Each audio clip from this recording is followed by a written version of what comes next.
La progression de l'activité de l'affacturage et celle de l'assurance crédit vont faire des envieux en 2017. Portés par les tensions sur les trésoreries des entreprises et par des défaillances toujours d'actualité, le chiffre d'affaires des factors sera de fait en forte hausse en 2017, selon l'étude Precepta.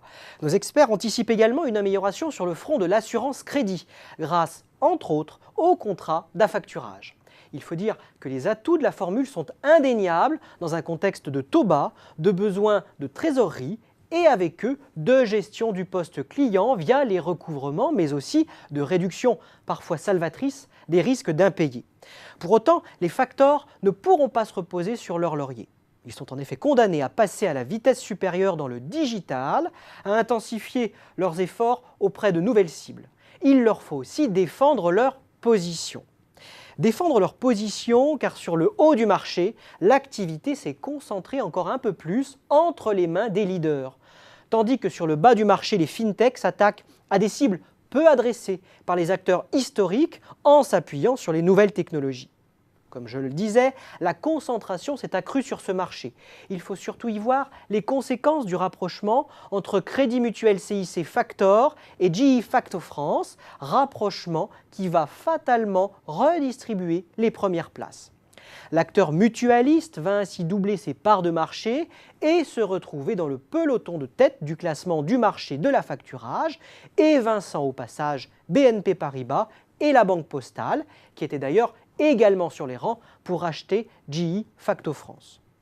Bref, on aura compris que les filiales bancaires contrôlent désormais presque la totalité du marché.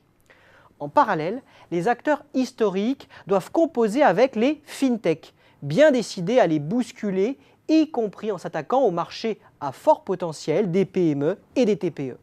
Finexcap, Créancio, Urica ou encore Edebex sont autant d'exemples de nouvelles sociétés qui proposent des solutions de cession de créances en ligne financées par des investisseurs. Elles modifient jusqu'au standard du marché en proposant simplicité, délai de réponse raccourci, offre complète en ligne de rachat de créances et de garantie contre les risques d'impayés ou encore tarification transparente.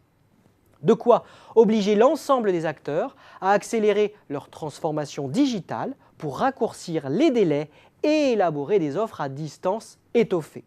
C'est vrai, la digitalisation s'impose comme un puissant levier pour répondre aux offensives des fintechs. Dit autrement, les acteurs historiques doivent encore déployer des offres en mobilité sans négliger d'enrichir l'expérience client. Déjà, les efforts portent sur les e-services et le lancement d'applications mobiles pour proposer des prestations accessibles depuis n'importe quel appareil, n'importe où et n'importe quand.